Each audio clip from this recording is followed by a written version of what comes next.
live. Wow, episode 25, and we have got the legendary Ego Trippin in the building.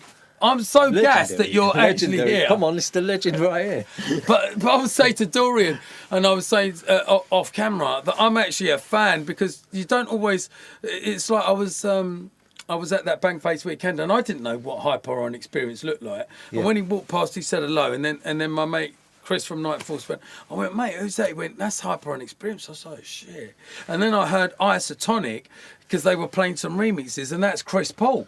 Yeah. So that shows you how, I mean, you've been there from the very beginning. Yeah, bro. almost. I mean, right from the beginning, obviously, I grew up on hip hop and old school hip hop and, you know, electro. I was a B-boy. So, yeah, it was just a natural progression, and then it became like a techno, and then it was jungle techno, and then jungle, and that's when I used to go out and listen to you guys, Ryder, Fabio, etc. Laser Drone. Because we used to play down the road at Gravesend. Yeah, Slammers. Yeah, Slammers. I mean, that was on your doorstep. Well. Yeah, I used to play there as well when I was about 15 years old. Wow. Yeah, I used to get in trouble for playing in there because I was supposed to be at school. So. So, you know, talking about B-boys, I don't think people know the connection. I got a call last night from MC Duke, who wants me to get involved in some production. Remember Bring Forth the Guillotine, Music of Life, he was signed to. And I know Pogo really well. Pogo lives in Brazil. That was London Posse. And I grew up. That was British UK hip-hop, and that was, you know, Rodney P, Bionic, and like you said, spraying, breaking. Yeah. It was the whole the whole thing. That's how we grew up. Yeah, exactly. Yeah, that was me. It was just, you know, I weren't very good on the spray cans, but yeah, I made up for it in dancing, and it was on the lino, and around here in Grays, you know. Did you know Mickey? Mickey Finn. Mickey Finn, of course. I've known Mickey since I was probably 16, 17. I used to work in his shop occasionally on Saturdays. Biting Back in Gravesend. Yeah, I worked in there when I was a kid. Sort of 16, 17. I used to go in there and help out on a Saturday, and he helped me out. You know, untold amounts. Tons of amounts. So Mickey's a gatekeeper. He opens the doors a bit like us. Well, we all do that. If you worked in a record shop, you were always going to bring the next lot through. I'm a big fan of your music. Brother, let me tell you, Zane, that remix that you've just done. And it's nice to see us old boys that we still got. There's life in the old dogs yet. Yeah, you know. And when I played that, and when Dorian played it to me, I was like, mate, and it's very hard. Well, you know, we've remixed a lot of things in our careers, and it's very hard to maintain that type of standard and actually add to the original, but still keep it there. It was. How did you find it? Did you think about it a lot, or did you just No, go? I've just done it. It was literally. I'd done a little mix, probably a year ago, and I sent it to Daz, and he was like, "Yes, nice, I really like it." But then the opportunity arose to do it officially, so it was like, you know, he was like, "Can I have that?" And I was like, "Listen, if I'm going to do it, then I'd rather, you know, do it properly, if you know what I mean." Yeah, of course. You know, if it's going to be official, then to do it properly. And being such a iconic, massive like jungle tune, it was. But you worked in that camp for a very long time, and they obviously had music coming out on DJ recordings, and you released under a different name on Hype's label. What was that? That was Syndicate. Yeah, I used to release on Splash under Indica's Rhythm with MB, not MB, EMBEE. Yeah, so we used to work together before Ego Trippin, and then me and MB and another guy called Ian, who's still in Ego Trippin now. We all started it together in 2001, and then we kind of took it to Juice and Splash, and later on with Hype, doing his films, and Zinc doing Global Thing and Frontline and all them kind of labels. How did you come up with the name Ego Trippin? Old school hip hop. It was Ultramagnetic MCs. Okay. So Ultramagnetic MCs. Ego Trippin is one of their big tune in there. So so that's where we took it from. Yeah. That's nice. Yeah. So. And what was the first What was the first hip hop tune that changed your life? Wow, probably like the Beastie Boys, things like that. Brass Monkey, things like that. Yeah. That's what kind of, because I was still really young, so I was, I wasn't really, down with the Ultramagnetic MCs or anything like that. Then it was more like, like Brass Monkey, and I think that was the first record I ever bought. That was a cult tune when that came out. I remember it on that massive album, and it was like one of the last tunes on the underside. And there was a few tunes like that. But I think that hip hop kind of prepared us for like 20 years to come to start experimenting with the breaks, right? Because that's what it was. What was your first 88, 89 rave tune? Probably like Voodoo Rave, things like that. Because I picked that up from my sister. Them kind of things, just like really old house. Like. So did you used to rap, or did you? Me? No, I couldn't rap. No. Right, but you used to make the beats. Yeah. And you used to DJ. I used to DJ, but back in them days, it was all like we used to have little Akai tape decks. With a big clunky pause buttons. So it'd be like, that bit of tune there. Pause it and then get this bit of tune off the record deck and then unpause it and put little bits together to make like a mashup. Yeah. So it weren't really. That was like bits and pieces. Do you remember that? Yeah. All that. Sort of... And DMC used to where you used to mix all your tunes, and it used to be like a mega mix. Are we live on Facebook? Yeah. Yes, we are. All right. Yeah, just hopefully we'll get some people in the feed in a minute once we get that up. I wanted to also ask you. So you've worked with a lot of people, and a lot of people have had. Well, a lot of people have helped you shape that. What was it like working at Mickey's shop? And how old were you then? I was about 16, probably 16, 17. So it was, I used to go over there and buy records. Ollie used to work in there in the week, so I'd go over there in the week. And who was Ollie? Ollie, he was, DJ Ollie. He used to basically used to work for Innovation, and later on, right. Yeah, so he was a syndicate DJ back in the day. Right. He was in as most of you were, right? Yeah, we was all syndicate DJs back in the day, and like local to this area, like in Grays, and so I used to go over there in the week, buy tunes, and then eventually it was like I was spending a lot of money in the shop, and every bit of money, it's like every bit of money you would get, you'd go and spend it on records back in the day because you wanted the fresh beats. But what labels did you used to buy back in the day? Well, I say it started off like techno and stuff like that, so it's like R&S records and stuff like that. And as we moved into buying more tunes, it was obviously like like Dread, Metalheads. Reinforced, V recordings, of course, all the big ones. It was it's nuts, isn't it? Yeah, it's nuts because sometimes I forget that Mickey had a shop, and that was kind of integral to Ken because you had a lot of things going on. You had Greys going on, you had Heat going on, Maidstone, and there was pockets, weren't there, that kept Kent really vibrant with the music. Hastings, do you know what I mean? Yep. So all of these were footholds for us because we were playing the Atomics. A massive club, and part of the weekly jungle drum and bass kind of like circuit. If you were playing at Laserdrome or you were playing at AWOL, then it'd be going down to Atomics. Do you see what I'm saying? It was that kind of, it was that connection to London, wasn't it? Do you know what I mean? Definitely. Yeah. I mean, we used to go up into London. I used to come up to Black Market when I was a kid, and we used to go to everywhere. Total Music. Yeah, all over the place. Yeah. Did you ever cut dub plates? Yeah, of course. Yeah. And you went to Music House. Went to Music House. Used to go to JCS all the stuff that came out on Splash, and what was their sister label? Obviously Juice. Yeah, Juice and Splash. And Juice. So I was because didn't Babylon come out on Juice? It came out. It came out on DJ Recordings. Right. Yeah. So it was. So you were releasing on both, weren't you? Yeah. So obviously Daz was the owner of Juice and Splash, so I used to go to him for guidance, and TMS1 as well used to help me out. Prisoners Technology first set me up, and with I bought a computer and an old Akai sampler, And like Tony's helped me, like set me up here. What am I doing?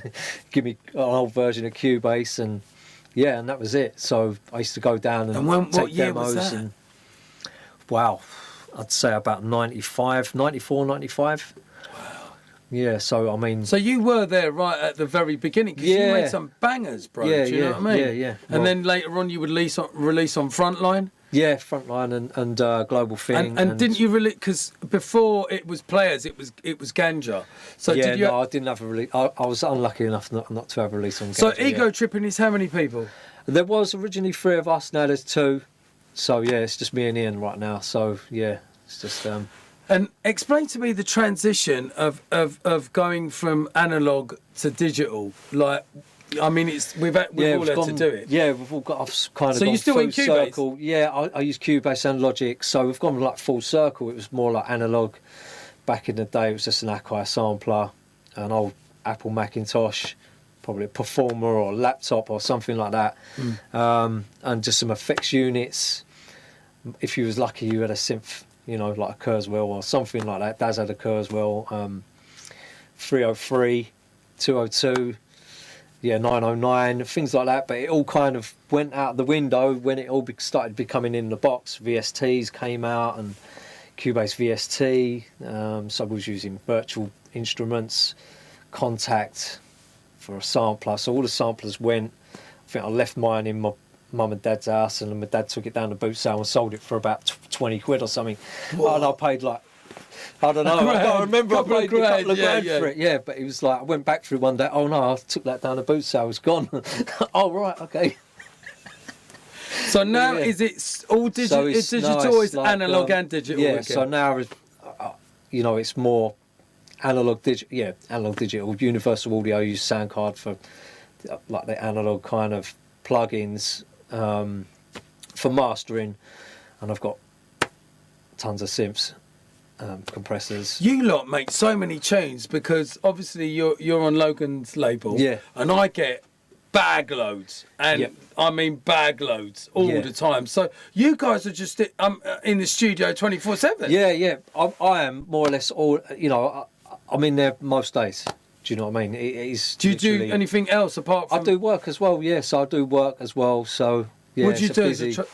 I'll just do truck and trailer stuff. Yeah. Wow. So in between doing all this, I do that as well, just to keep my foot in, because of COVID.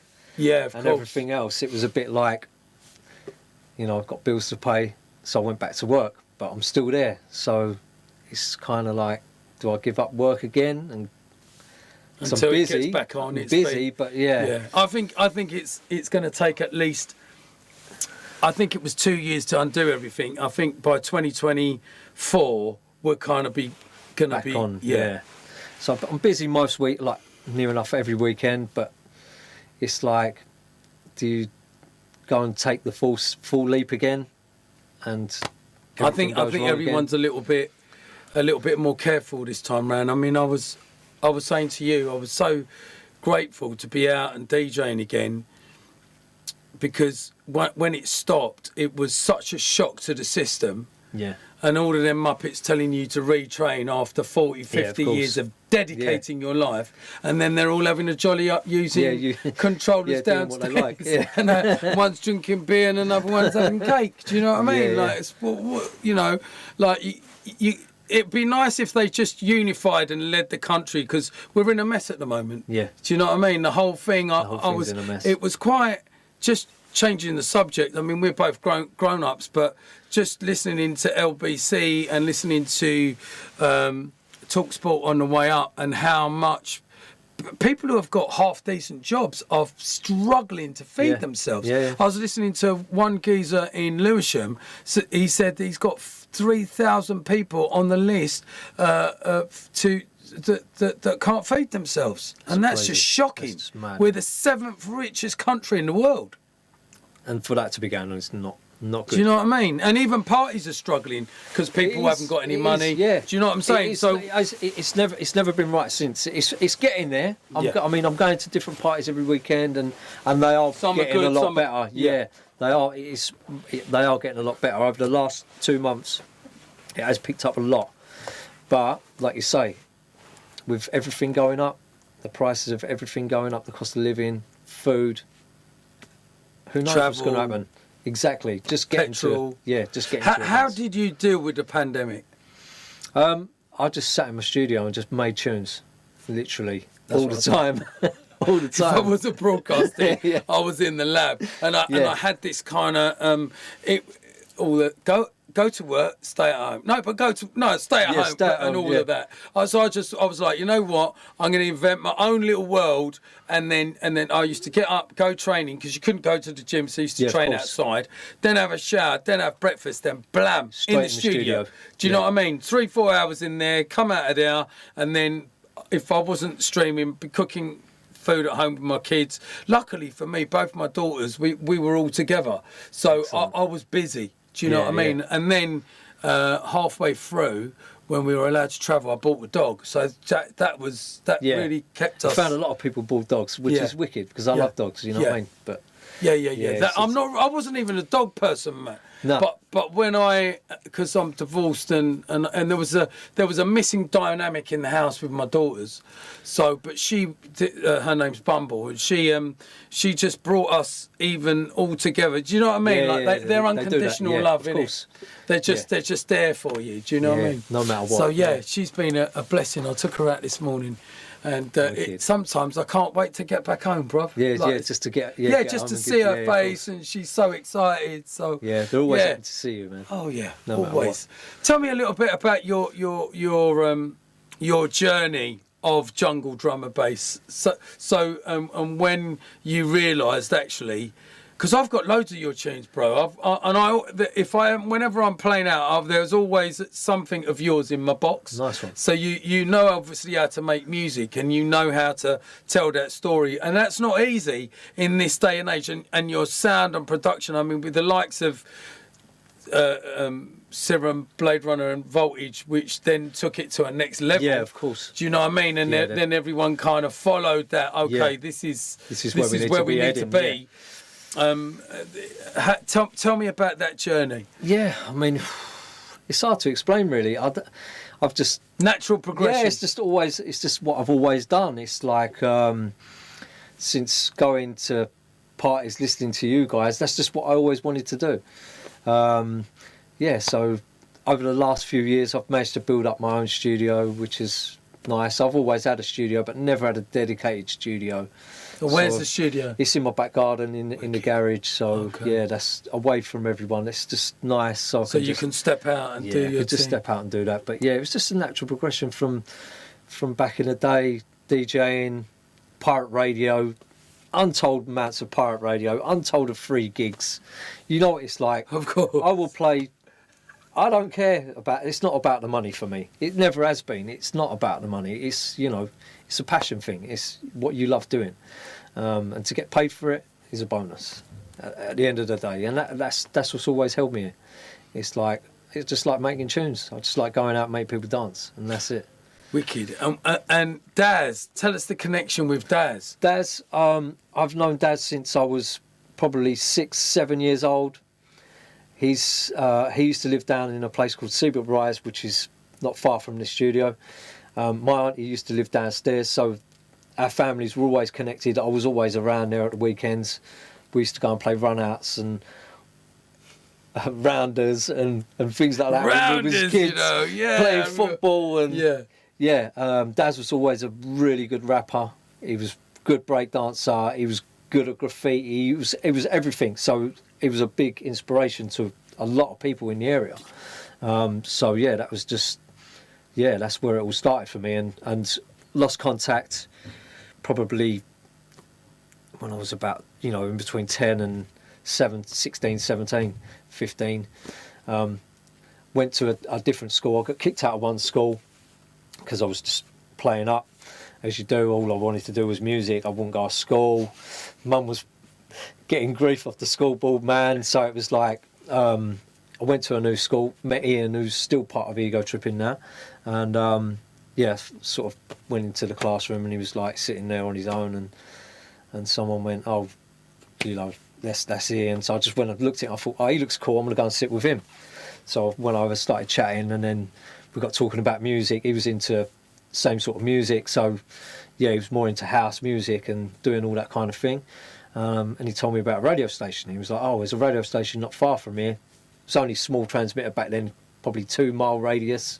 So where I lived, I couldn't pick it up. So I'd never heard of it. So I was like, oh, wicked, like, what's all this about? And then started listening to it at lunchtime on the school field and yeah, managed to put together a little demo tape. I couldn't mix at the time. This is Syndicate? Yeah, Syndicate, Right. yeah. So yeah, he was saying, yeah, this like Syndicate. Didn't know it was Daz at all. Obviously, I've known Daz since I was little, lost contact.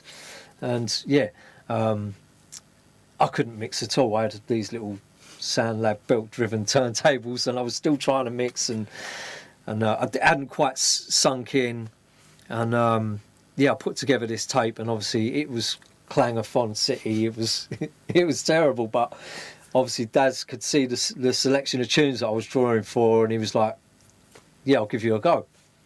So one Saturday morning, I arranged to meet this guy, just a guy called Darren. I didn't know it was Daz, and he picked me up in his Fiesta, and he was like, "Yeah, come on, I'll take you to the studio." Took me to his mum's house, not too far from here, and yeah, and it was like, Daz, like, come on, like, I'd seen you for years, but yeah, And that was the connection. Yeah, and that was the connection there. So then, I've got to say that you guys, and it's a little bit, I suppose, when I came into London, so you really, like that night, how old were you? 94, 95? You were what?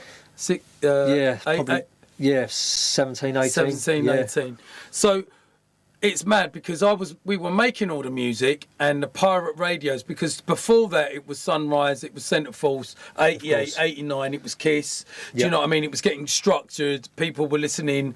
And then this kind of underground black music movement came into play, and even like Labello, you know, Juice, DJ, Moving, Shadow, Shadow, Reinforced. I mean, this was underground. Ibiza Records, Suburban Bass Records, Kemet Records, and all the other little indie white labels. Yep. This was the beginning of something so big that we wouldn't even realise that it would be going on for nearly 3 or 4 decades. It's and amazing look how where big it's it's gone, gone. yeah. But the beauty about you guys is it was more ghetto than ghetto. Does that make sense? Like the way I made music, it was for the ghetto. Yeah. Because you add the connection of black and white people mixing together. It was the first time that reggae and dub was coming into it. Soul music was coming into Everything it. was You in look the at melting pot. It was Dexterous, the whole thing. Cool FM. You look at all of these things, and that really was, for me, was the foundation that I was like, I can't leave this music now because this is something special. You could see it being born at the back end of Soul to Soul. So it kind of like that stopped, and then we just took off. Yeah, it was just. Yeah, do you know what I'm instant, saying? yeah. It was that, and I buzz about that era because when I look back at you guys and I listen, there was one tune I used to play off of yours. I can't remember what it is. I'm terrible with names, and a lot of them were white labels. But it was that jungle, dirty, stinking bass, and you guys have still got that, even though you even though you make Jump Up. To me, it's not Jump Up because it sounds different to what the other youngsters are making. Yeah, of course, yeah. They seem to some of it is non-void for me. It's just for it me. goes over It is my for head me as well. Yeah, but what you guys are making, it's like that balance, I guess, of what I do, the old with the new, Well, and that's why I'm saying that this Babylon is where remix.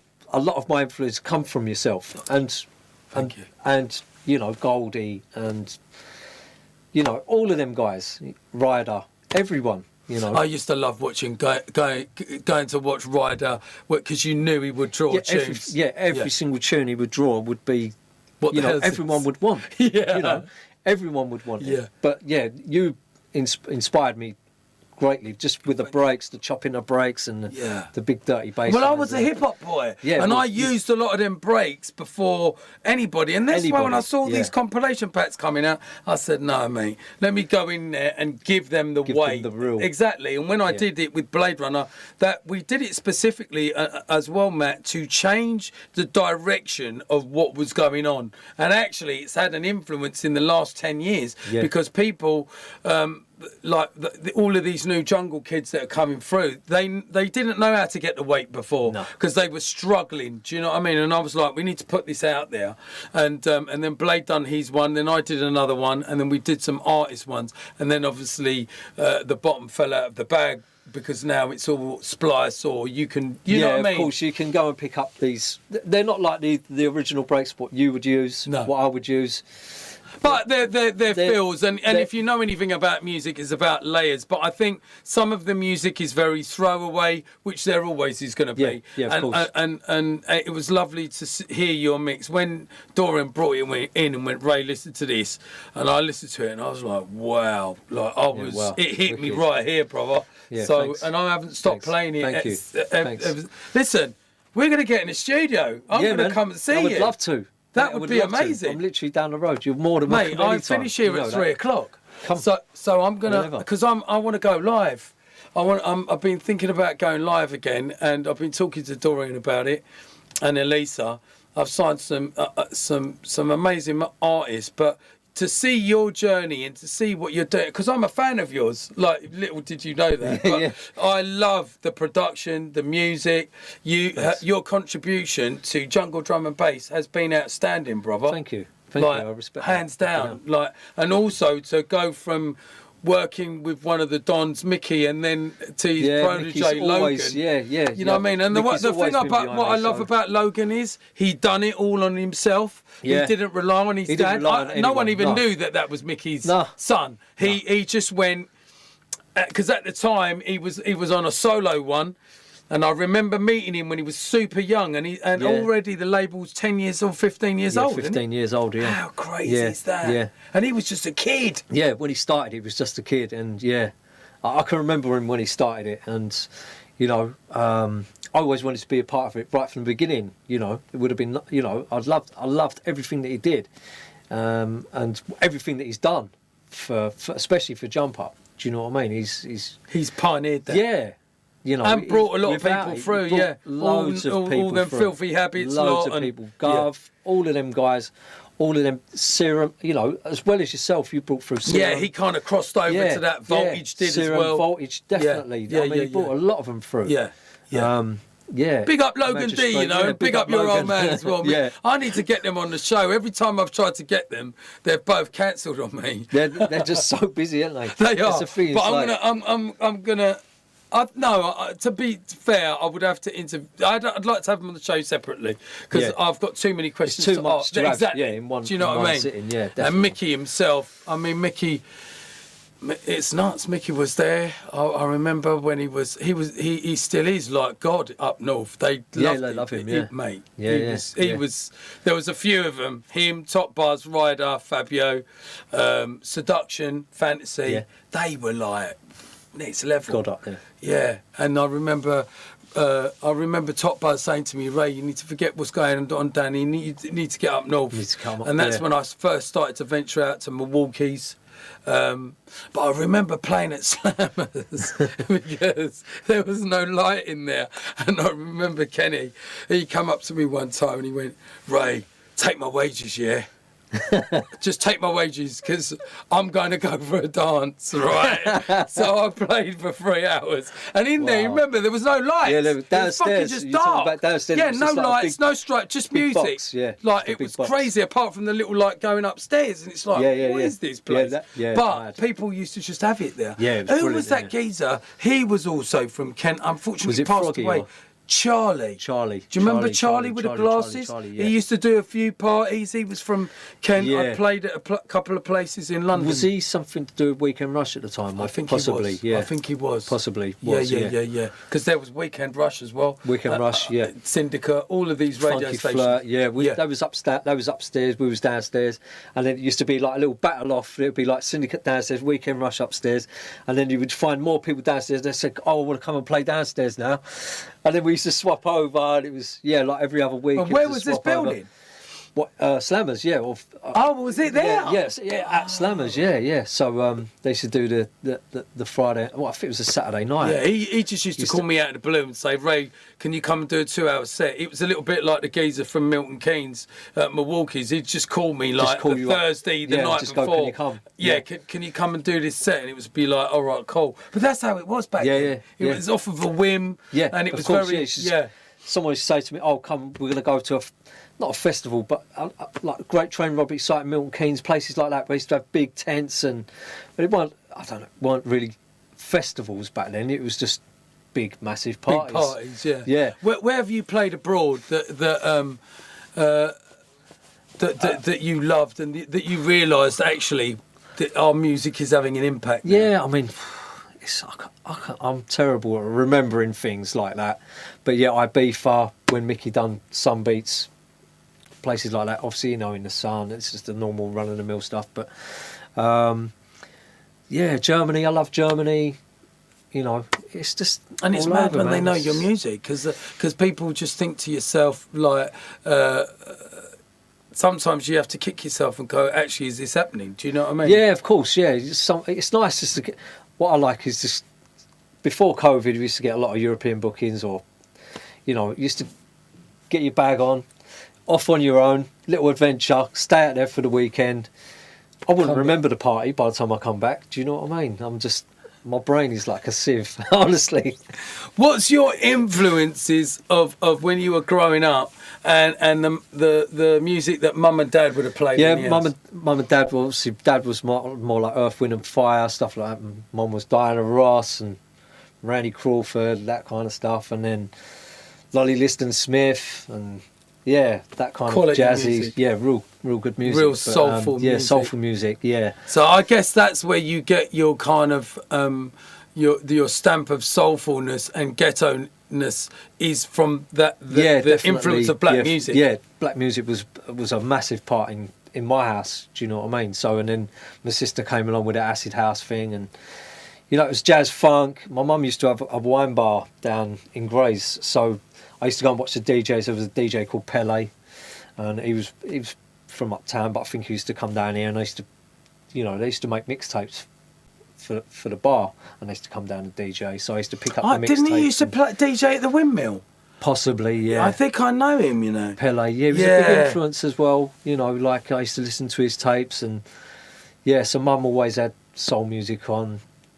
And that's just where I got it from. Because I used to listen to Radio Caroline, which was Tony Blackburn. Yep. And then I used to listen to Robbie Vincent when he was on radio. But that was like, I need to listen to these people. Yeah. And those are the times when you used to hear, do you remember Set It Off?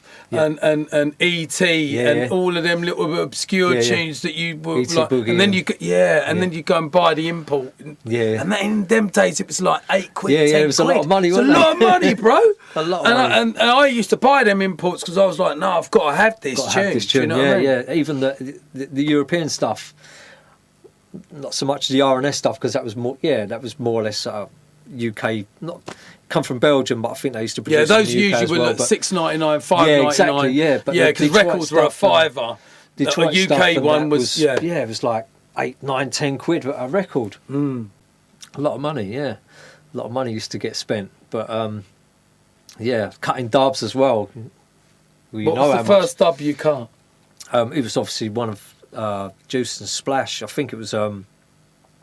It didn't ever come out, if I'm honest. Yeah, I think it was one of my mates, Sprat. He was making tunes with Daz. They used to live together, and I was like, I've got to have it. So that was the first plate I went and cut with a few others. Who cut the plate at Music House? I think it was Paul. Okay. Paul, yeah. So obviously Leon was just learning then. Yeah, bless him. Bless him, yeah. All right, we've lost a lot of people in the last couple of years. Yeah, man. crazy. Yeah. Wow, and that combination of Juice Records. So Juice was Daz's label. Yeah. And then obviously Splash was Daz's label. Yeah. And then DJ Recordings, but they were getting the same distribution and coming from the same camp because they had the shop at Holloway Road, didn't they? That's right. So a lot of stuff was coming limited edition, 500s, 1000s, and then they never came out anymore. Yeah, yeah. So I think what happened with Splash, like with Babylon, I think it just becomes so big that, you know, Ryder played it on Radio 1. I remember him playing it, and I think he reloaded it about 2 or 3 times. And it just becomes such a big tune that I think DJ Recordings wanted it. So, yeah, it was like, Daz just let him have it, you know.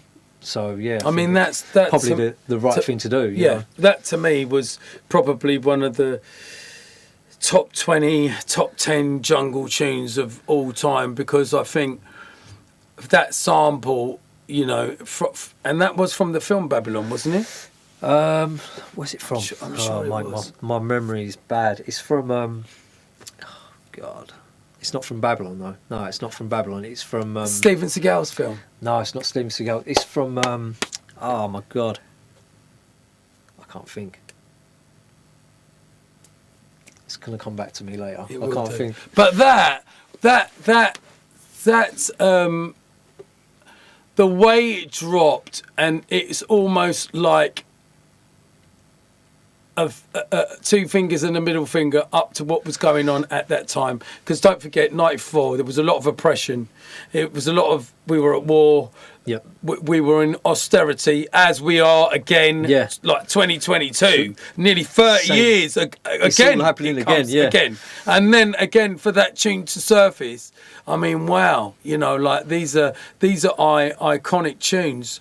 And like I said, you guys and Daz's contribution to British black music has been outstanding, because sometimes you forget those foundations. If there wasn't that Babylon tune, or maybe some of the other tunes that were around, I don't think we would be here where we are today. Yeah, we wouldn't be in the same sort of place. Yeah, but it's like, it's the same with you guys listening to Renegade Terrorist for the first time in Laserdrome when I was probably 16, 17. I was like, what is that? You know, the Big Reese bass line, you know, taken from... I wanted to do what you guys were doing. I wanted to be different and swim upstream, because everybody, if you remember that time, they were just sampling Bomba this and Bomba that, and it was just a mishmash of just a mess. All different tunes. And it was just like, come on, we've got to sort this out. So sometimes you get the opportunity to head the direction, and I guess we've always wanted to break the boundary, like you guys. We push it forward. We and it's lovely and great to look back, but I don't want to look back. I want to look forward now. And, you know, with all the technology, and I believe that our music was always going to be futuristic, because that's how we thought. Do you know what I mean? Yeah. It's sometimes it's ahead of its time and it doesn't work at the time. It's like, I've got tunes I've been sitting on for 2 years, and then I play it and they're like, wow, what's this? And I'm like, I've been playing this for ages, but no one's picked up on it. It's the same. Sometimes you're just ahead of your time too much, and then it kind of all catches up. I can't wait to get some music from you. Yeah, man. I'll put you on our mailing list so you can get some music from us. Because I like pushing the boundaries like you guys, and let's see what happens. It'd be interesting to see your studios. What monitors do you use? We use Neumann's in the big studio, Ian's studio. I've just got some little freeways. They're Callies. They're really good for the money if you want to get some studio monitors. And you're still using Cubase? Yeah, Cubase, Logic. I use anything really, whatever flavours. All self-taught? All self-taught. Yeah, I mean, I've had some help over the years. Obviously, TMS1, Prisoner Technology. Daz has helped me over the years. What are they up to now? Tony's still about. He's just sits in his room. He's literally over the road from this studio. You're joking. He's literally over the road. We could literally throw a stone and we could be in his studio. We've got to get him on, because that tune was massive. Yeah. And Nicky championed that tune. Nicky championed everything that they did. Yeah. So, it's a shame, man. But Tony's, he's still doing his music and his production is solid. but he's, you know, he just stays out of the limelight. He just wants to stay in his room and make tunes. And we might have to change that. He's a guy. He's a legend as well, isn't he? Yeah, there's a lot of you that, and it's really nice that we get to ride the wave, a second and third wave, because I believe it's taken this time to push the boundaries and do what we've needed to do. Along this journey of yours, who would you say, or who would you like to thank that's helped you and opened that door and really kicked you through and gone, go on, Matt, go through obviously, that door. like Mickey Finn. Big up Mickey Finn. We love you, bruv. Yeah, obviously Urban Agency, John, all the guys down there. Yeah, bigging up John. Yeah, John. Like MB, my original crew, like Boast, taught me a lot about breaks. DJ Destruction, DMC Champion, taught me a lot, you know, about breaks. TMS1, Daz, Logan. Josh Jones, Logan has helped me more than anyone in the later years. Do you know what I mean? And still pushes me forward. You know, like. He's a good. I think he's a kid, but he must be 30. Yeah. How old is he now? I don't know. I don't want to say.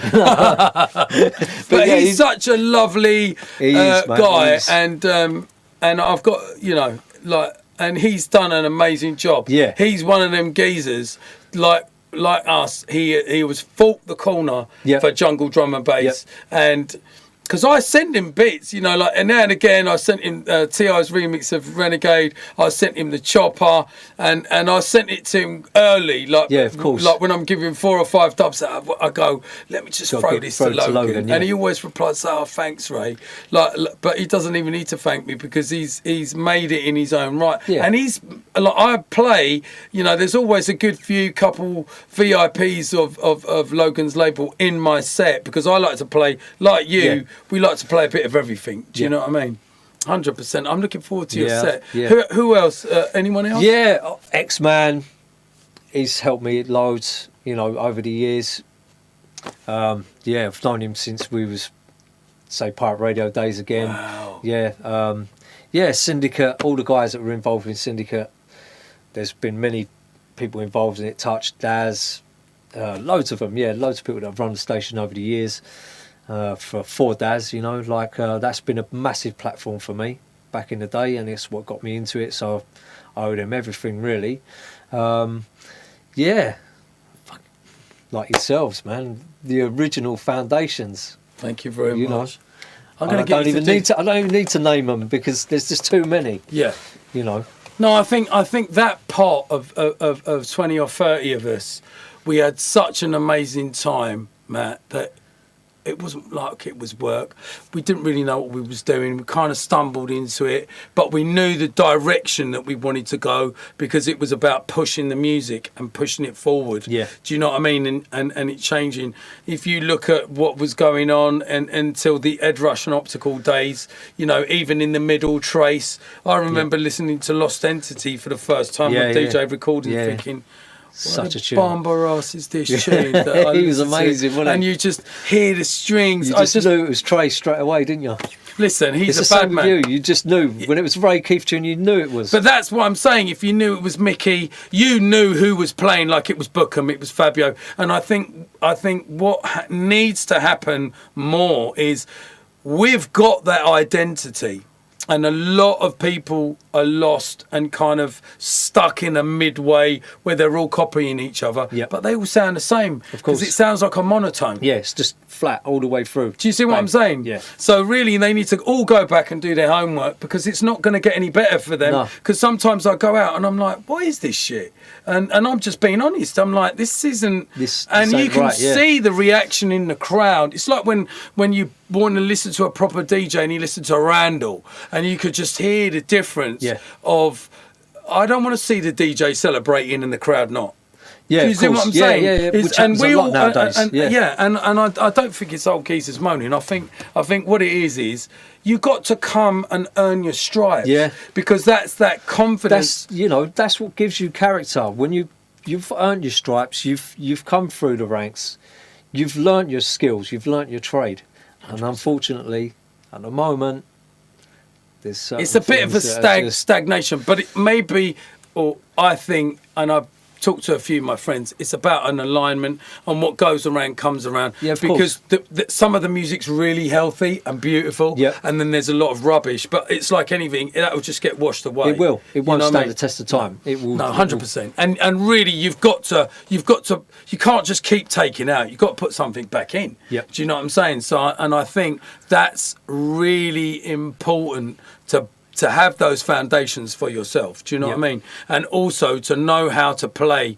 I mean, my daughter's learning how to DJ at the moment, and I've been sticking her on first sets. And the last set, I went up to her and went, yeah, by the way, you're playing an hour and a half now. And she was like, she looked at me, she went, what? And I was like, literally like, what? And I was like, yeah, you're playing an hour and a half now. And she's like, oh, okay then, Dad. And I'm not joking, bro. She played from 10:30 till 12 o'clock, and she rammed the dance. Excellent. She's still working on her transitions, but she is a selector, and she's got that killer instinct where she knows how to draw a tune. Because when I first started DJing, I didn't mix. I was a fader man. Yeah, of course, yeah. But it's like it's a little bit like Westwood or like some of the soul DJs.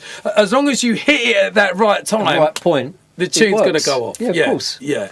And then back in the day, there was a guy called Alan from Haverhill who taught me how to mix, and he was a DMC guy. Right. So DMC must have had a huge influence. Yeah, of course. He has to watch DMC.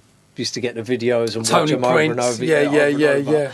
And Ross was, he used to go same school as us. So, and he was dark horse, like judo man on karate. He used to do all this kind of thing. But then see him on the decks, it was like, I didn't know you could do that. Do you know what I mean? And it was like, oh yeah, I've done this for years. And then he talks a lot. Yeah. So big influence and and Boast. Still does his graffiti and that down the road here, and he taught me about breaks like a lot, taught me a lot about breaks. And when we used to go to America touring, we used to come back with suitcases full of breaks, 100%. I used to go to a place in Canada called Play the Record on Young Street. And there's a little Chinese guy in there, and man, did he know the breaks. And that was when Dr. Dre was doing bootlegs of other people's tunes and doing mashups and putting white labels out, because them man had no dough. And Dre and all of them, man. And I was like, wow. And I bought a lot of those records. Do you know what I mean? And I love it. I went out. I was in Manchester a little while ago, and I bought a white label copy of Blue Monday, and it was a TP. 30 quid or 40 quid I paid for it, and I thought, yeah, that's going to be worth some dough. Big money, yeah. And you know who produced that tune? Quincy Jones. Wow. Really? So what I'm saying is, these guys, they knew that something different was going to happen. And I think we've established that jungle drum and bass is an art form and is a music genre within itself. And with Fabio and Groove Rider pushing it at Heaven and Rage, that was what gave us. We've all gone on to be very successful from that. Do you know what I mean? And have that. Yeah, that was the own identity. The birth of it, really, wasn't it? It was just... But I've got to say, you guys had your own identity. Yeah, and we tried. It's amazing what you've done. Do you know what I mean? Thanks, man. Yeah, if you could send me some, load me up, brother. I will. Of course. And I'll do the same. I'd love you to do something for Dread. Yeah, I would love to, man. It's like a dream come true. Come on. That'd be amazing. That would be amazing. Let's see what we could do together, because I don't usually do many collabs, but in my latter years, I did a couple of things with Photech right at the very beginning, because one of my friends, Rob Solomon from Ipswich, he was the one that put me onto him and said, Ray, you need to come check this guy out.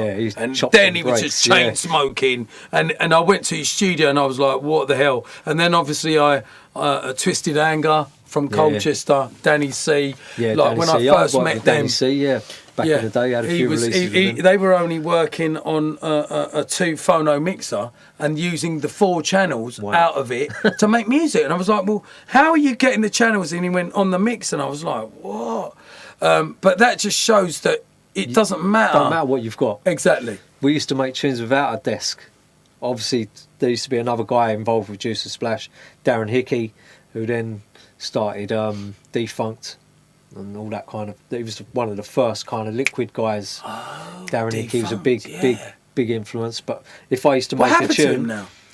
he's off. He's got a big, massive graphic design and website, and he's very clever. He's making his money doing Elsewhere. that. So yeah, But Defunct was a Defunct, big. yeah, Oh, and, okay. I used to play bare tunes on yeah, their Defunct. label. So About the same time as Fabio's label. yeah, same sort of thing. Yeah, Creative Source, because they were head to head, weren't they? They were like pioneering that, pioneering the as well as sound. good looking. Yeah, definitely. Yeah, they was pioneering it along with them guys. And Darren used to have the big Mackie 1624 mixing desk and a nice studio. So if I used to make a tune and it was like, it would get accepted, they would go, right, now go and see Darren, and he'd mix it. Yeah. So we didn't have nothing like that. It was, it was beyond me.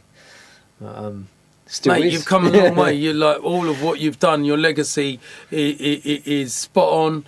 And your tunes have been an inspiration to me, because sometimes when you look around you and you can't find anything, there's always something that comes up. There was a tune on Frontline that I used to play, and I wonder if it's you lot. I hammered that tune. It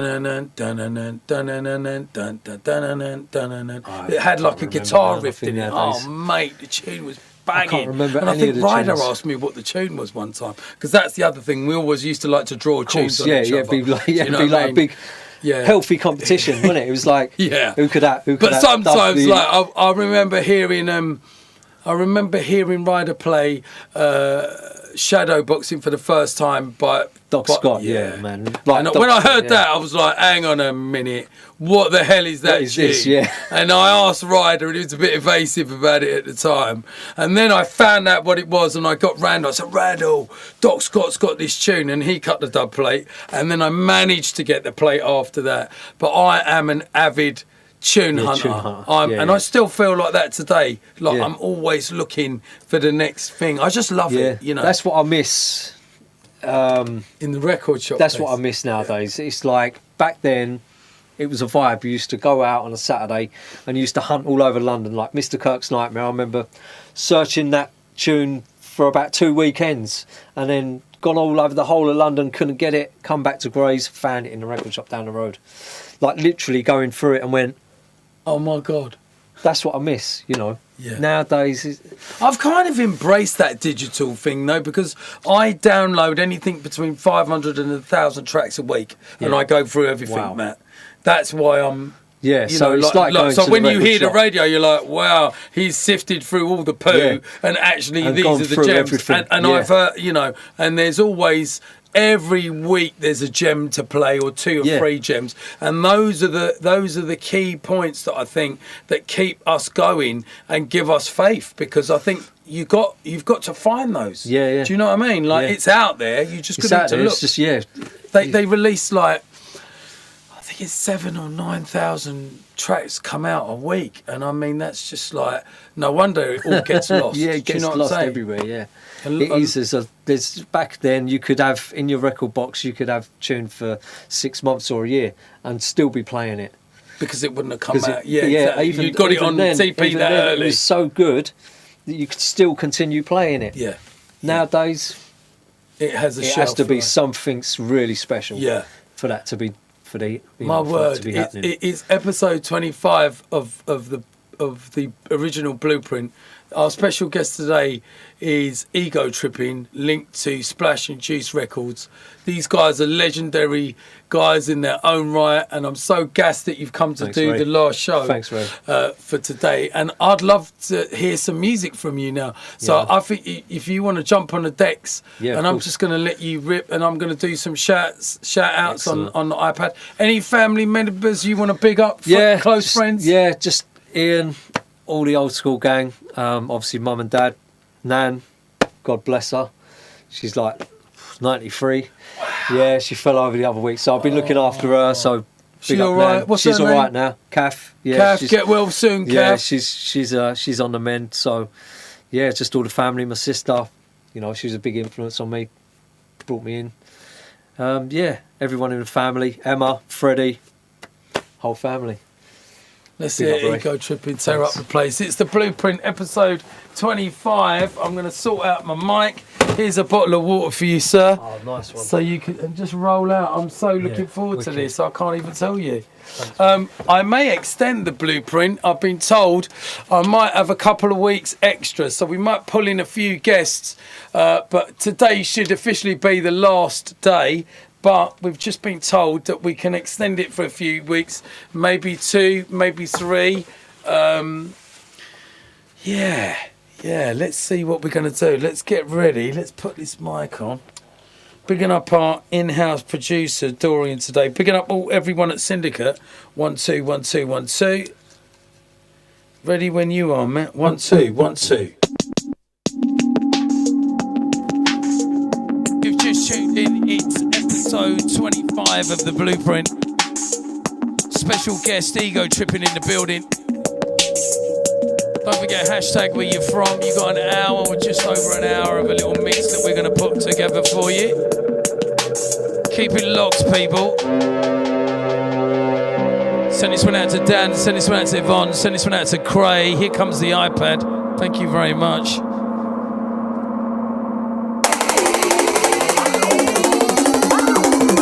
Send this one out to Melody. Send this one out to Jason.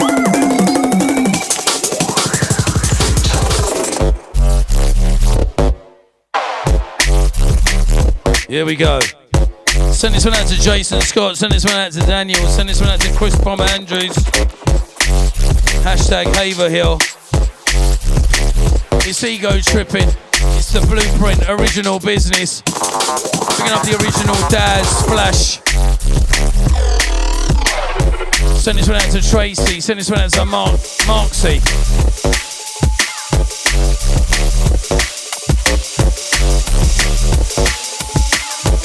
Get your shouts in. Episode 25 of the Blueprint.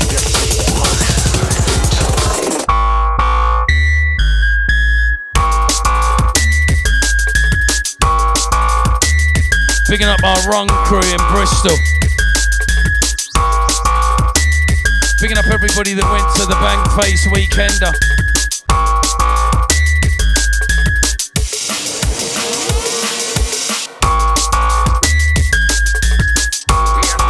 Send this one out to Yvonne Nippers. I hope you like the USB. Send this one out to Tara. Send this one out to Jamie.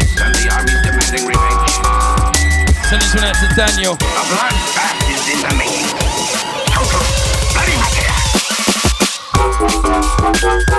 Send this one out to the Pedestrian.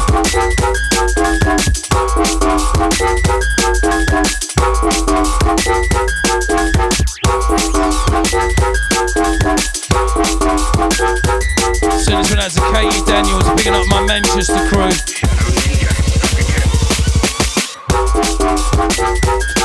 Don't forget, all roads lead to the 27th of May. E1 Blueprint, yeah? Get your tickets in nice and early.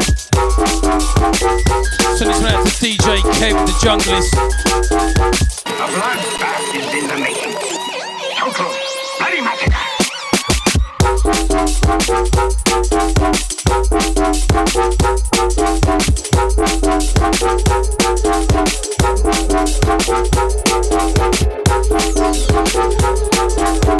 If you've just joined us, it's the Blueprint. It's Ego Trippin live on the decks. Absolutely pucker.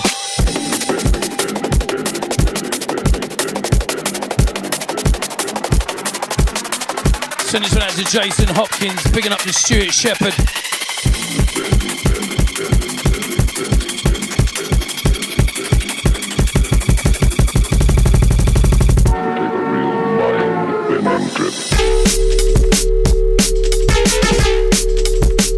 Picking up the original Low Down Deep and picking up Logan D. Extend that chest and straight salute. Picking up the original Don from back in the day, Mickey Finn. Picking up the original Kent Massive. Coming outside, you little fucking stumble bum.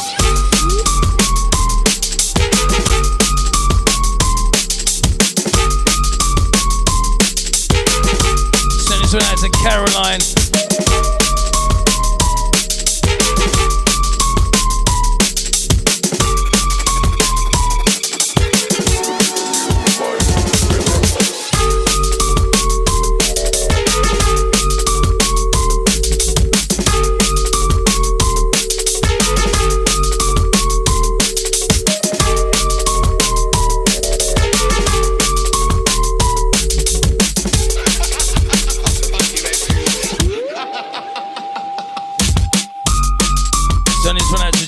Perks, hashtag Bournemouth.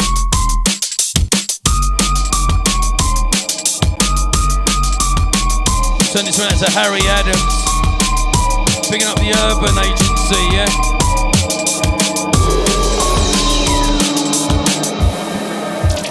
We've been spotted. Send this one out to Momo. If you've just joined us, it's the legendary, iconic Ego Trippin on the decks, rolling out to tune. It's the Blueprint, baby. Episode 25. Picking up Palace. Picking up Stussy.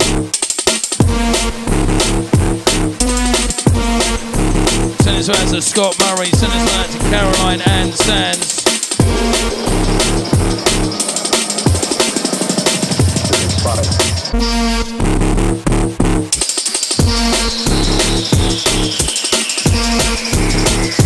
Send this one out to all pirate radio stations from back in the day.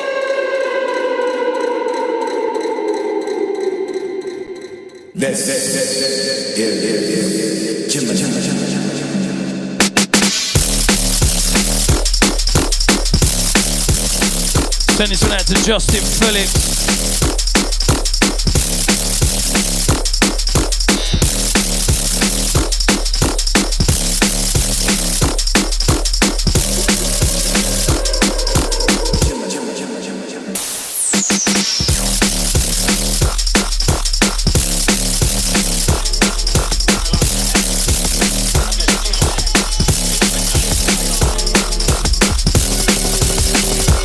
Our Thames Delta family.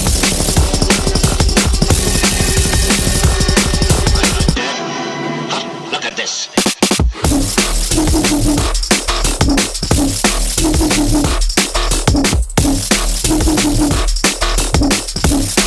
Picking up Daz from the original Juice and Babylon. Picking up all the crew from Ego Trippin. Look at this.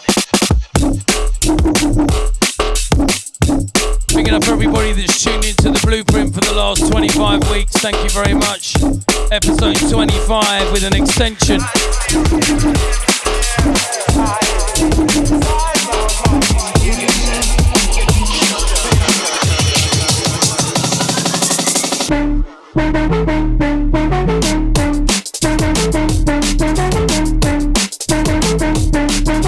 Send this one out to Momo. Send this one out to Dan Inside. Give me some fire emojis for Ego Trippin, please. Send this one out to Lee Simpson, who's watching. Send this one out to Manu, who's watching. Don't forget, keep sharing the show.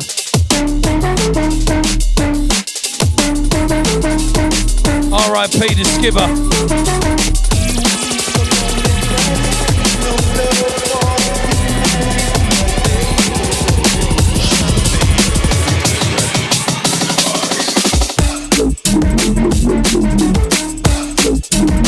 Send this one out to Harry Adams. What? Big up Ray, he says.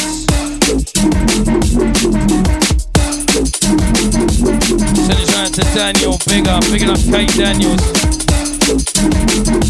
Picking up my Manchester Massive, yeah?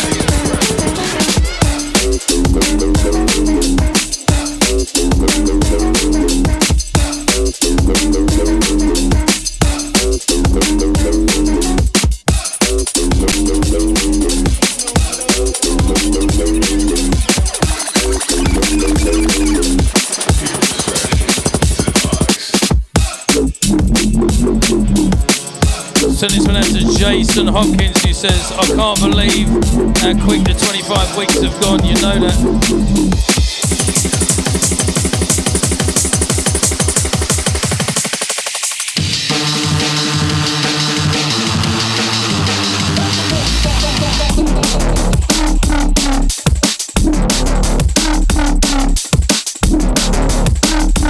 Send this one out to Momo. Greetings from Mannheim, Germany.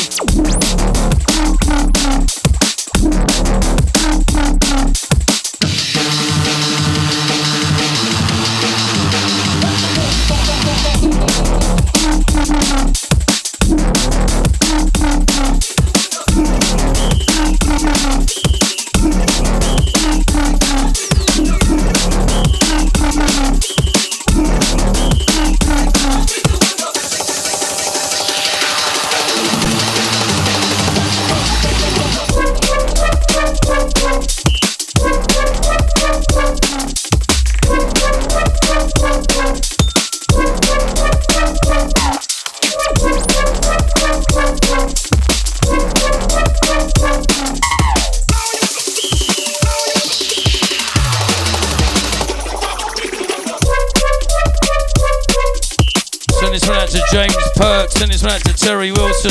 Hashtag Thetford.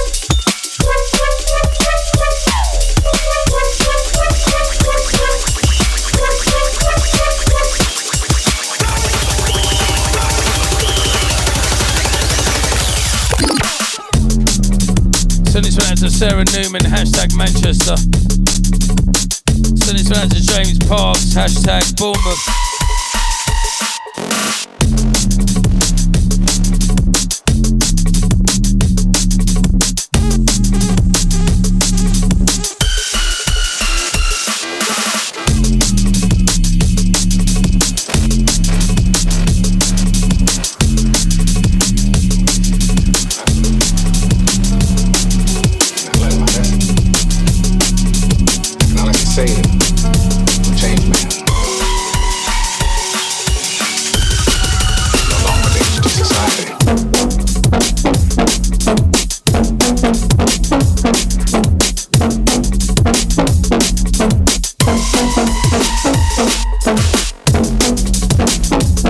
Send this one out to Elisa.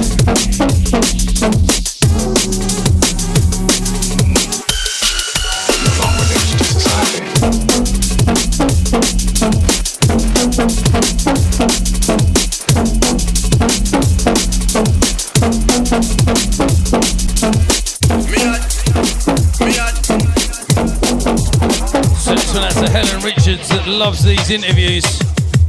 Me are the soldier, me are the soldier.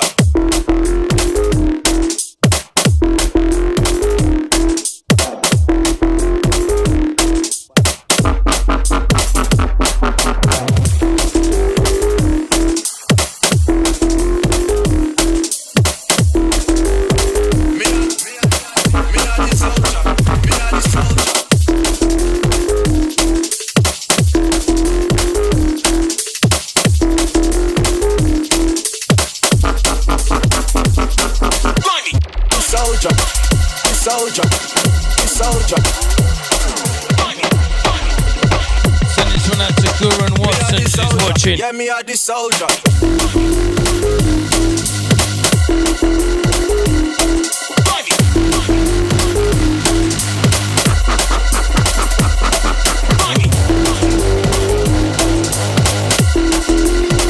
If you've just tuned in, it's episode 25 of the Blueprint special guest Ego Trippin. Time to get grimy.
Send this one out to Talib, send this one out to Jamie, send this one out to Terry Wilson. Episode 25 of the Blueprint. Ego tripping on the ones and twos.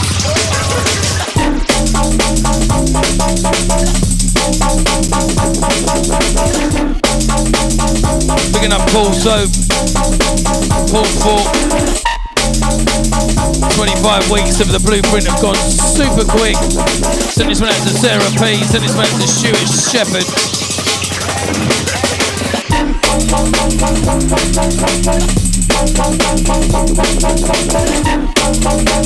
Send this one out to Tara, who knows.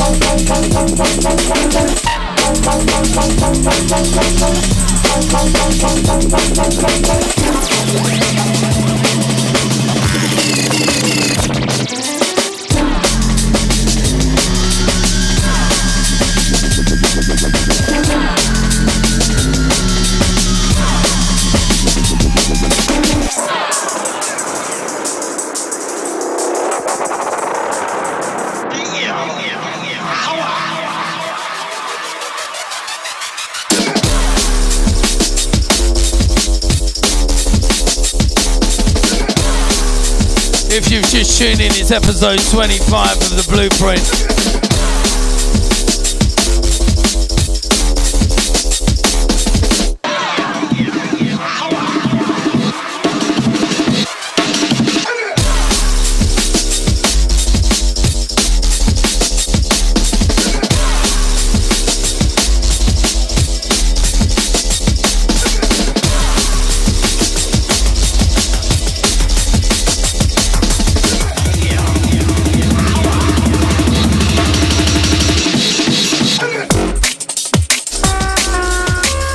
Send it out to Jamie Carter. Thank you for the love.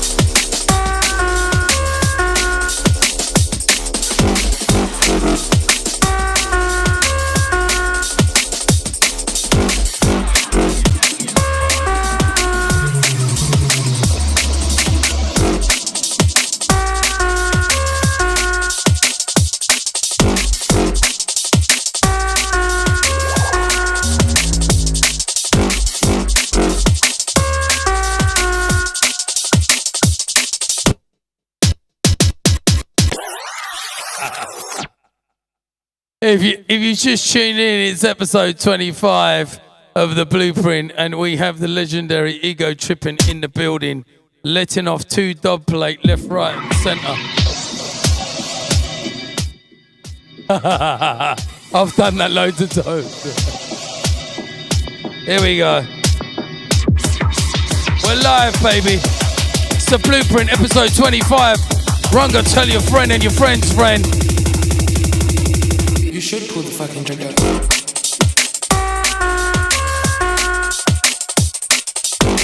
Picking up Low Down Deep. Picking up Juice. Picking up Splash.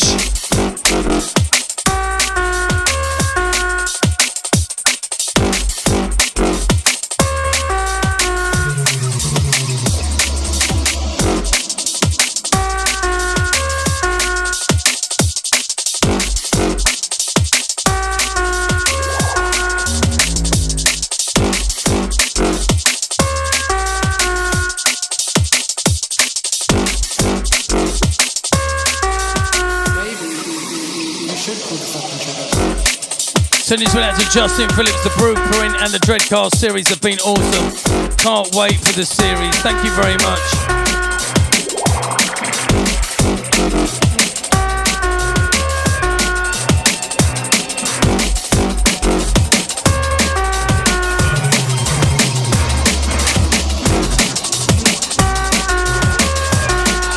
Picking up everybody in the feed right now.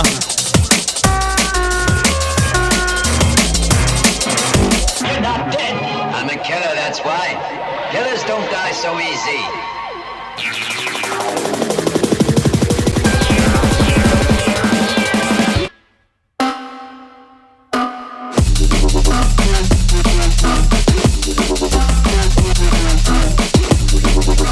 Picking up Taxman. Picking up S-Man. R.I.P. the Skipper.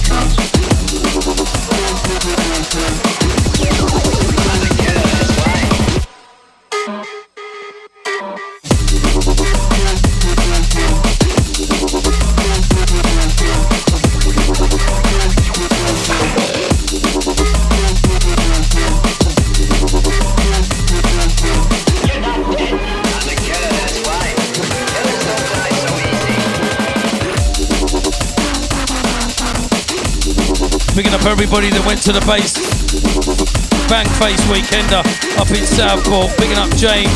Picking up Chris Nightforce. Let's be having you, people. Keep sharing the show. Hashtag where you're from.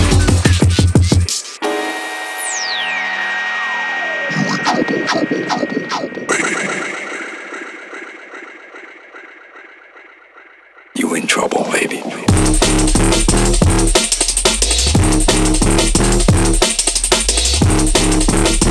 Baseline.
joined us. It's Ego tripping on the decks, letting off some dub play pressure. Send this one out to Sarah P. Send this one out to Tracy.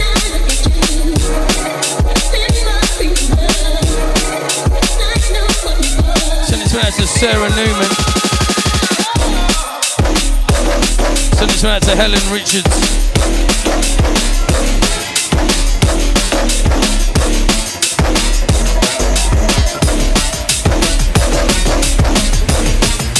Send this one out to Carlos, Brazilian crew locked in.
blown to death.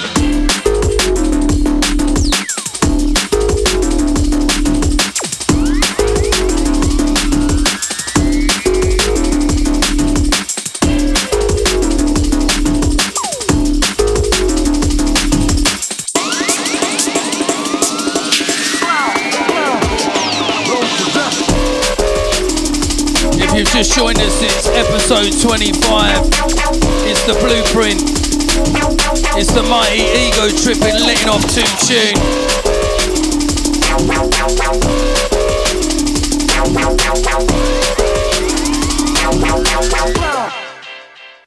Blown to death.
If you've just tuned in, it's episode 25 of The Blueprint. It's ego tripping. Jeez.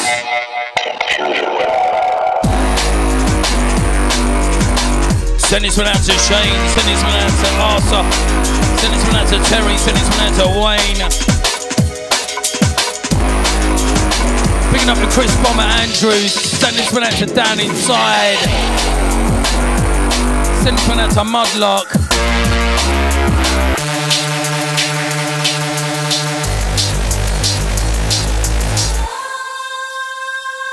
Jeez.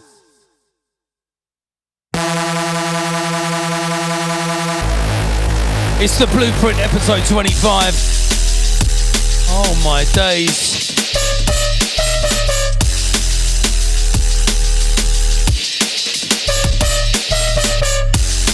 It's ego tripping live in the building, letting off 2 dub plate. Picking up low down deep. Rungo, tell your friend we're live right now on Thames Delta. Streaming live on Facebook. Picking up Mud, picking up Dan, picking up John, picking up everybody inside.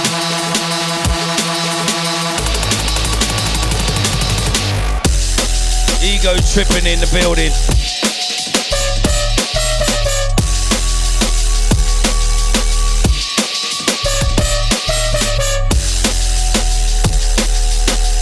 Rungo, tell your friend and your friend's friend. Come on.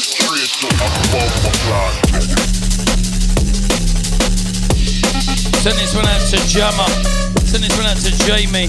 Send this one out to Chris Bomber Andrew. Send this one out to Shane. Yes, yes. Matt North in the house.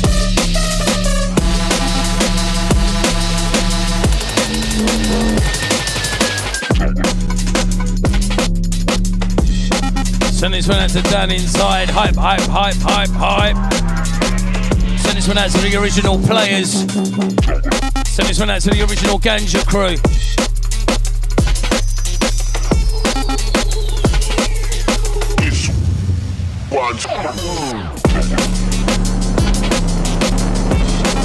If you've just tuned in, it's episode 25 of The Blueprint. You've got ego tripping rolling out. Wow, look at you. You all look off your faces. I have one question for you all. Do you like jungle or drum and bass? Nah, rollers, mate. Cheese.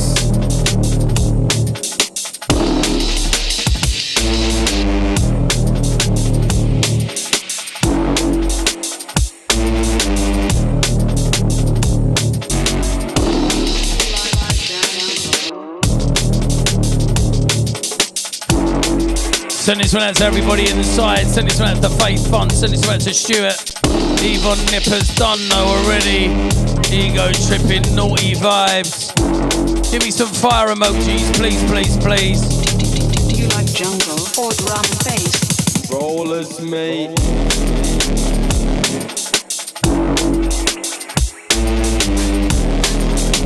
Send this one out to all the hay fever sufferers right now. It's killing me.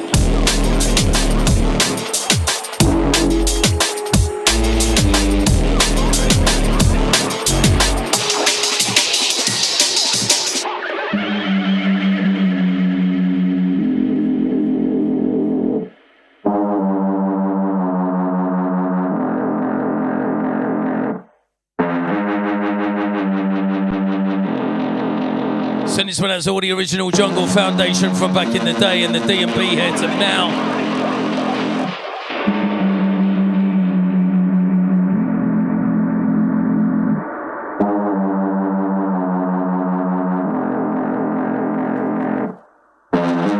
Send this one out to everybody in the feed right now. It's the Blueprint, picking up Thames Delta. Come on.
Taking you deeper and darker.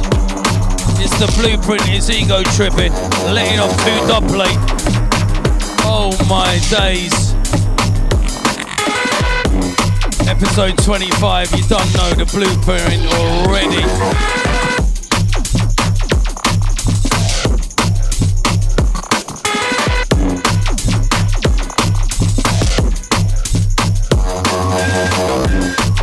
Picking up the TI.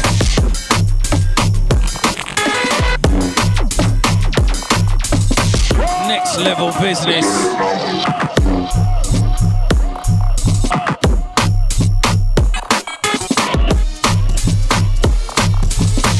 We've got about 11 minutes left to make it count, people. Please keep sharing the show. Some fire emojis, please. 600 miles away from the real aircraft. Christ, now they got us chasing shadows.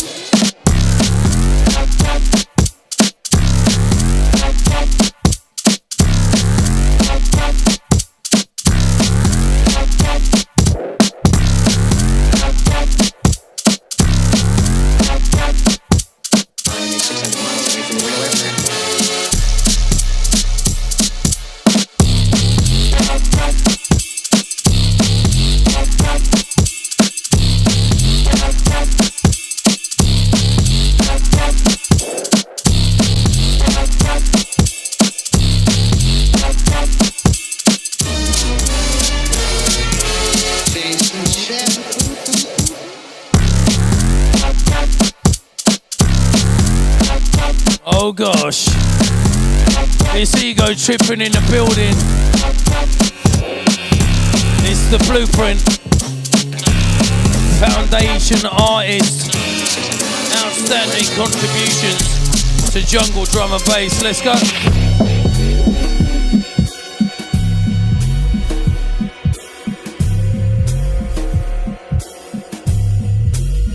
As we take you sub low. I came here tonight to play chess. Nobody ever mentioned anything about a sword fight. Master Law, if you don't talk, you're gonna die.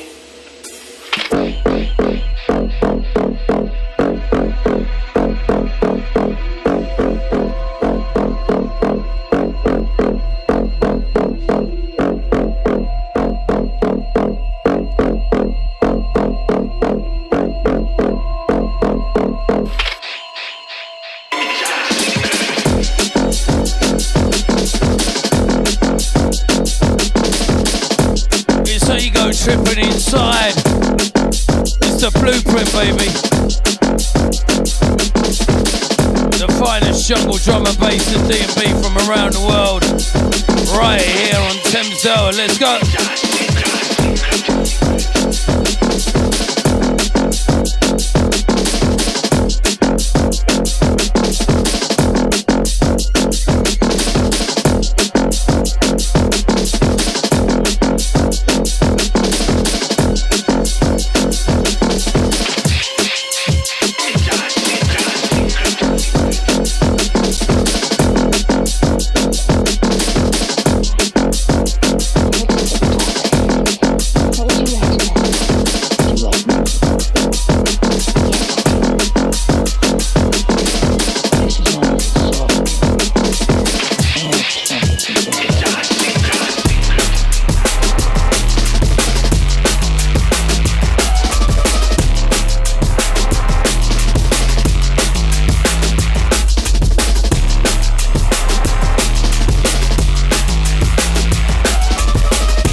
From the original Juice, picking up the original crew of Ego Trippin.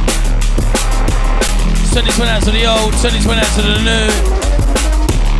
You don't know already, it's the blueprint, baby. Nice and easy.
To Sub-Zero, send this one out to Taxman.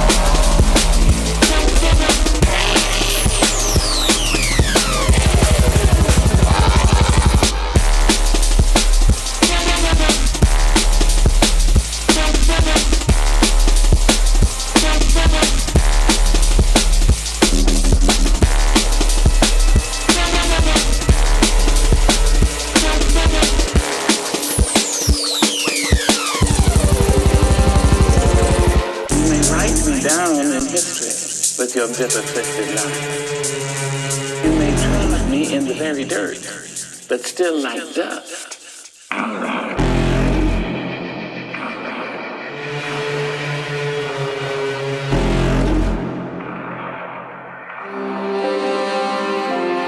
Just like suns and like moons, with the certainty of time, just like hope springing high.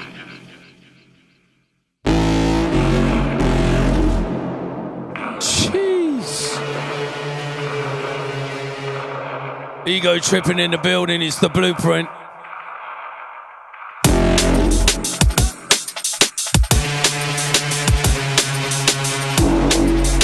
don't know already, picking up everybody that's followed the blueprint for the last 25 weeks. Thank you for the residency. I think we're getting a little extension, you know. Big, dirty, stinking, nasty shoes. Ego tripping, is that how you're carrying on, brother?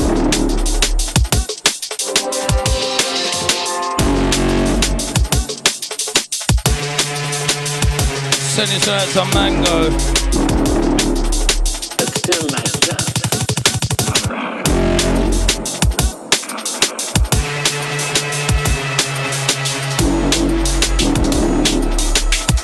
Don't forget the 27th of May, all roads lead to the blueprint. The big rewind London E1 is going to be off the hook.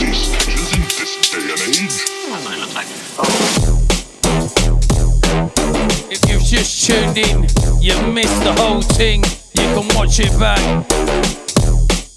Don't forget the blueprint is back on the 27th of this month. Get your tickets in now from Skiddle or Fat Soma.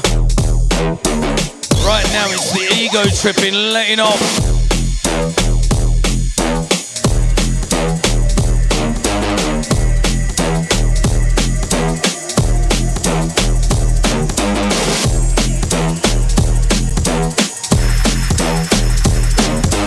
Davis, show me the blood clot middle finger.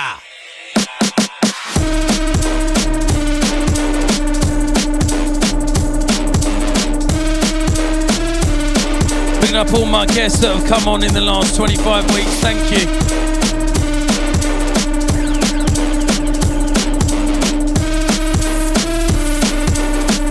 We give thanks for the ego tripping in the building. Big show today. Picking up Daz from Juice and Splash Original. Picking up all the original syndicate DJs, homegrown. Picking up the massive. Picking up Ken, the Garden of England, you know. Davis, show me the blood clot middle finger. Picking up Bassman. Picking up all the original Kings of the North. Jeez.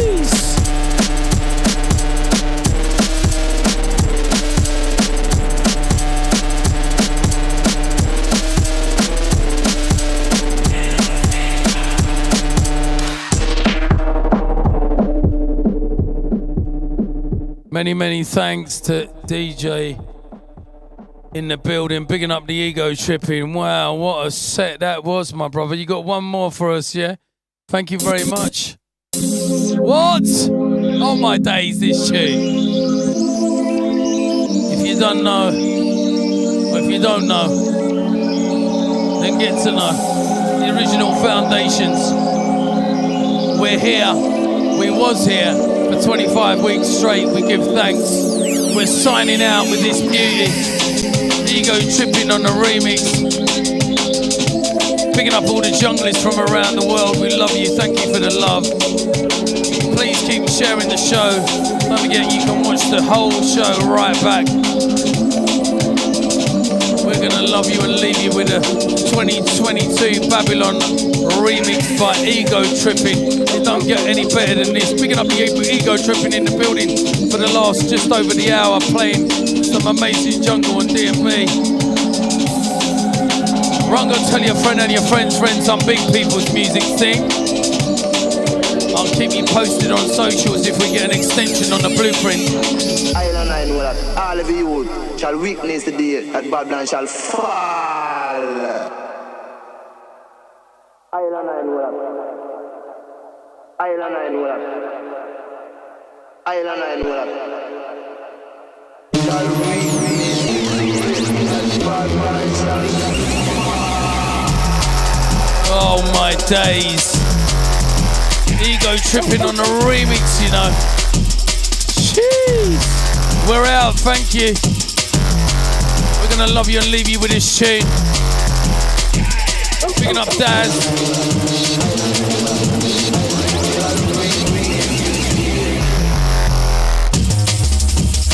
From myself and Ego Tripping, peace, we're out of here. One love.